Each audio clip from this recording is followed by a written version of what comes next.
Phoenix Books presents Exploded. This live performance by Tom Bodett is copyright 2019 Phoenix Books. It has been digitally remastered from the original 1992 Gang of Seven sound recording, produced by Tom Bodett and Rob Linder, from a live performance at Villa Montalvo in Saratoga, California, on June 12, 1992. All music composed and performed by Johnny B.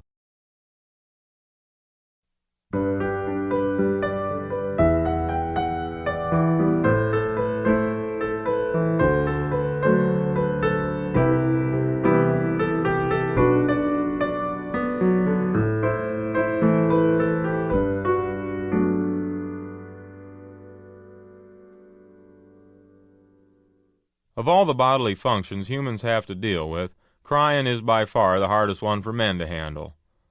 It's no great secret that men prefer not to cry, and women do a whole lot more of it than we do.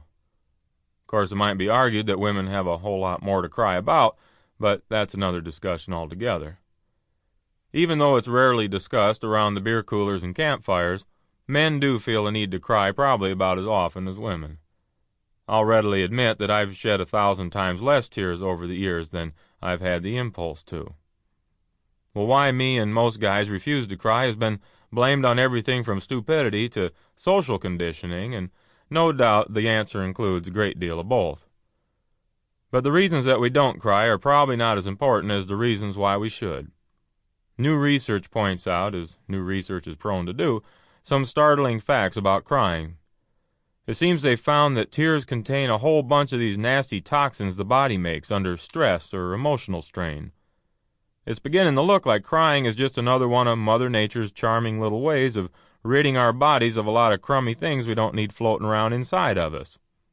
These toxins, when left to their own devices, are mostly interested in causing ulcers, colitis, and generally serve to drive a person to an early grave.